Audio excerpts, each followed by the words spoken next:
Secara etimologis, istilah birokrasi berasal dari bahasa Yunani yang memiliki asal kata dari kata biro yang artinya meja tulis atau tempat bekerjanya para pejabat, dan kresi yang berarti aturan. Maka birokrasi adalah sebuah organisasi formal di mana bidang kerjanya pada suatu tempat yang disebut kantor.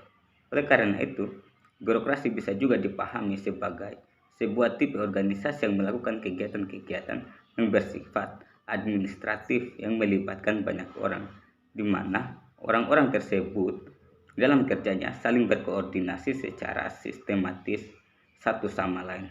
Karakteristik birokrasi pada pemerintahan maupun non-pemerintahan mempunyai perbedaan karena fokusnya diwarnai oleh substansi yang menjadi landasan fundamentalnya. Karakteristik birokrasi pemerintahan mempunyai relevansi signifikasi dengan model kategori birokrasi pemerintahan yang dianut dalam organisasi dan manajemen pemerintahan. Berdasarkan pendekatan sistem administrasi publik, birokrasi pemerintahan menjadi unsur penting dalam sistem, struktur, dan kultur bagi pertumbuhan dan perkembangan organisasi dalam mencapai tujuan pemerintahan negara. Birokrasi organisasi pemerintahan memerlukan pengaturan berdasarkan struktur, fungsi, dan proses secara normatif dan mekanistik yang secara ideal dan komprehensif. Birokrasi yang dimaksud untuk melaksanakan tugas-tugas administrasi yang besar. Hal itu hanya dapat berlaku pada organisasi besar, seperti organisasi pemerintahan. Karena pada organisasi pemerintahan, segala sesuatunya diatur secara formal, sedangkan pada organisasi kecil hanya diberlakukan hubungan informal.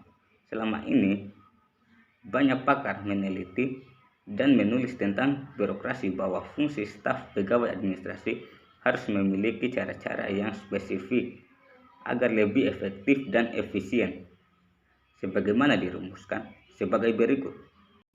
Yang pertama adalah kerja yang ketat pada peraturan. Kedua, tugas yang khusus. 3, kaku dan sederhana. 4, penyelenggaraan yang resmi. 5, pengaturan dari atas ke bawah. 6, berdasarkan logika. 7, tersentralistik. 8, taat dan patuh. 9, tidak melanggar ketentuan. 10, terstruktur. Dan yang ke-11 atau yang terakhir adalah tanpa pandang bulu. Keberadaan paradigma birokrasi pemerintahan seiring dengan konsep, teori, dan pendekatan dalam perkembangan administrasi negara. Dalam perkembangan administrasi publik ditandai oleh manajemen ilmiah, hubungan kemanusiaan, kelembagaan, perilaku organisasi dan manajemen modern. Namun, dalam realitanya, paradigma administrasi publik menurut Mustafa Aditjaya adalah paradigma struktural dan fungsional, paradigma perilaku, paradigma sistematik, paradigma publik deterministik. Kaitannya dengan paradigma administrasi negara dengan birokrasi pemerintahan, karena birokrasi pemerintahan bagian substansi strategis dalam administrasi negara, sehingga birokrasi pemerintahan terdapat paradigmanya yang senantiasa melakukan redefinisi, reorientasi, refiltrasi, refungsionalisasi, dan lain-lain sesuai dengan evidensi empiris dan penyelenggaraan pemerintahan. Birokrasi merupakan mesin negara, karena jika tidak ada negara, maka birokrasi pun juga tidak akan pernah ada. Sebaliknya, juga tidak mungkin ada negara tanpa ditopang oleh organisasi birokrasi. Contoh dan fungsi-fungsi negara yang dilaksanakan oleh birokrasi di Indonesia diantaranya.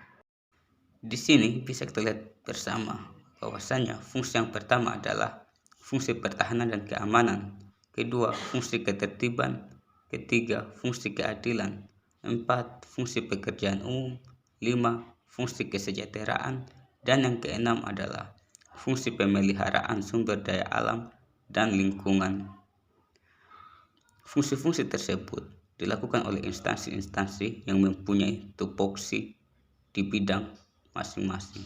Birokrasi pemerintahan dalam konteks good governance pada aspek ekonomi governance, politik governance, administrasi governance, dan sosial berdasarkan prinsip, fungsi, dan proses pemerintahan. Birokrasi pemerintahan dalam melaksanakan fungsinya internal dan eksternal pada organisasi pemerintahan baik pada level nasional maupun lokal yang bersifat environmental, government. Sehubungan dengan itu, maka fungsi birokrasi pemerintahan yang berfokus pada fungsi kebijakan dan pelayanan publik, pelayanan sipil dan masyarakat melalui fungsi pengaturan, fasilitasi, pengawasan, kemitraan yang berkenan dengan kegiatan baik pada di sektor publik, swasta, masyarakat yang berkenan dengan barang dan jasa publik secara terintegrasi dalam rangka memenuhi keinginan, kepentingan, dan kebutuhan masyarakat. Birokrasi pemerintahan dalam fungsi kebijakan publik selaku unsur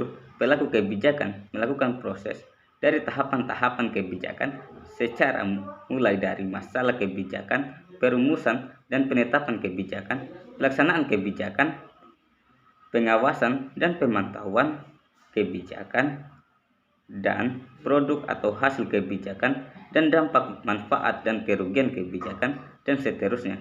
Misalnya dalam kebijakan pilkada, dimulai dari merespon nilai kepemimpinan kepala daerah yang demokratis, terdapat tahapan dari pengajuan calon, pendaftaran, kampanye, pemilihan, penetapan, dan lain sampai pelantikan kepala daerah. Begitu pula proses birokrasi pemerintahan dalam fungsi pelayanan publik, pembangunan, pemberdayaan, kemitraan, dan lain sebagainya dilakukan dalam koridor siklus yang bertahap secara terus-menerus dalam pembangunan penyelenggaraan pemerintahan yang baik atau yang biasa disebut dengan good governance.